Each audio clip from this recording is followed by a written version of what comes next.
Bienvenue dans la Bible lue. Ici, nous lisons la Bible pour vous et avec vous. Il n'est jamais trop tôt ou trop tard pour faire de la lecture de la Bible une habitude et une passion quotidienne.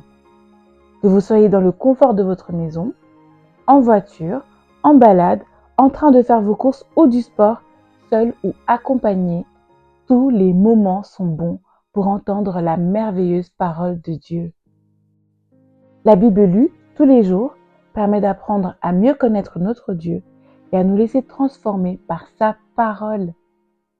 N'oubliez pas de toujours demander au Saint-Esprit de vous accompagner dans votre lecture et de vous aider dans la compréhension de sa parole. Nous prions pour que votre foi grandisse, soit fortifiée et porte de bons fruits. Comme nous le dit l'apôtre Paul dans Romains chapitre 10, verset 17, « Ainsi, la foi vient de ce qu'on entend, et ce qu'on entend vient de la parole de Dieu. » Bonne et heureuse lecture à vous. Et comme le dit notre Seigneur Jésus-Christ dans Marc chapitre 4, verset 9, que celui qui a des oreilles pour entendre, entende. Luc chapitre 10. Mission des 70 disciples. Après cela, le Seigneur désigna encore 70 autres disciples et les envoya devant lui, deux par deux, dans toutes les villes et dans tous les endroits où lui-même devait aller. Il leur dit : « La moisson est grande, mais il y a peu d'ouvriers. Priez donc le maître de la moisson d'envoyer des ouvriers dans sa moisson. Allez-y, je vous envoie comme des agneaux au milieu des loups. Ne prenez ni bourse, ni sac, ni sandales, et ne saluez personne en chemin. Dans toute maison où vous entrerez, dites d'abord : que la paix soit sur cette maison. Et s'il se trouve là un homme de paix, votre paix reposera sur lui. Sinon, elle reviendra sur vous. Restez dans cette maison, mangez et buvez ce qu'on vous donnera, car l'ouvrier mérite son salaire. N'allez pas de maison en maison. Dans toute ville où vous entrerez et où l'on vous accueillera, mangez ce que l'on vous offrira. Guérissez les malades qui s'y trouveront et dites-leur : le royaume de Dieu s'est approché de vous. Mais dans toute ville où vous entrerez et où l'on ne vous accueillera pas, allez dans les rues et dites : nous secouons contre vous-même la poussière de votre ville qui s'est attachée à nos pieds. Sachez cependant que le royaume de Dieu s'est approché de vous. Je vous dis que ce jour-là, Sodome sera traitée moins sévèrement que cette ville-là. Malheur à toi, Chorazin. Malheur à toi, Bethsaïda. Car si les miracles accomplis au milieu de vous l'avaient été dans Tyr et dans Sidon, il y a longtemps que leurs habitants se seraient repentis, habillés d'un sac et assis dans la cendre. C'est pourquoi, lors du jugement, Tyr et Sidon seront traités moins sévèrement que vous. Et toi, Capernaüm, qui a été élevé jusqu'au ciel, tu seras abaissé jusqu'au séjour des morts. Celui qui vous écoute, m'écoute. Celui qui vous rejette, me rejette. Et celui qui me rejette, rejette celui qui m'a envoyé. Les 70 revinrent tout joyeux et dirent: Seigneur, même les démons sont soumis en ton nom. Jésus leur dit: Je regardais Satan tomber du ciel comme un éclair. Voici, je vous ai donné le pouvoir de marcher sur les serpents et les scorpions et sur toutes les puissances de l'ennemi, et rien ne pourra vous nuire.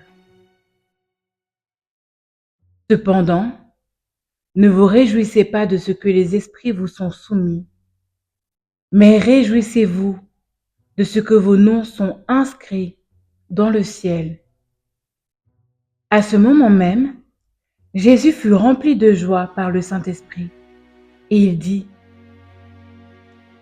Je te suis reconnaissant, Père, Seigneur du ciel et de la terre, de ce que tu as caché ces choses aux sages et aux intelligents et les as révélées aux enfants. Oui, Père, je te suis reconnaissant, car c'est ce que tu as voulu.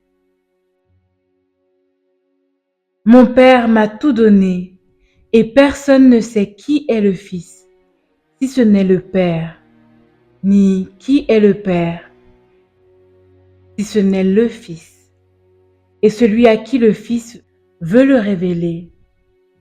Puis, il se tourna vers les disciples et leur dit en privé: Heureux les yeux qui voient ce que vous voyez. En effet, je vous le dis, beaucoup de prophètes et de rois ont désiré voir ce que vous voyez et ne l'ont pas vu, entendre ce que vous entendez et ne l'ont pas entendu. Parabole du bon Samaritain.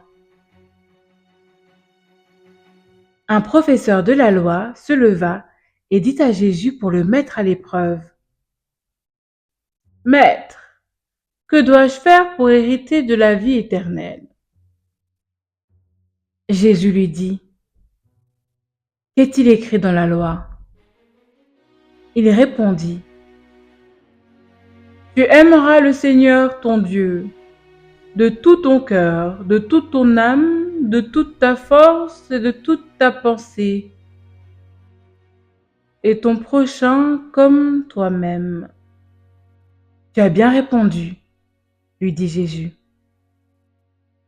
Fais cela et tu vivras.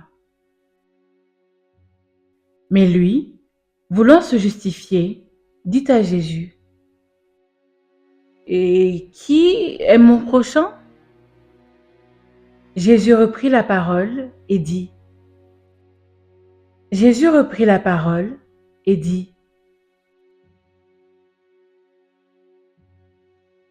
Un homme descendait de Jérusalem à Jéricho. Il tomba entre les mains de brigands qui le dépouillèrent, le rouèrent de coups et s'en allèrent en le laissant à moitié mort. Un prêtre qui, par hasard, descendait par le même chemin, vit cet homme et passa à distance. De même aussi, un lévite arriva à cet endroit. Il le vit et passa à distance. Mais un Samaritain qui voyageait arriva près de lui et fut rempli de compassion lorsqu'il le vit. Il s'approcha et banda ses plaies en y versant de l'huile et du vin.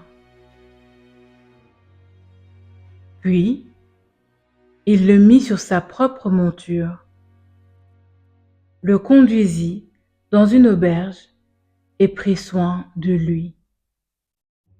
Le lendemain, à son départ, il sortit 2 pièces d'argent les donna à l'aubergiste et dit : « Prends soin de lui, et ce que tu dépenseras en plus, je te le rendrai à mon retour. »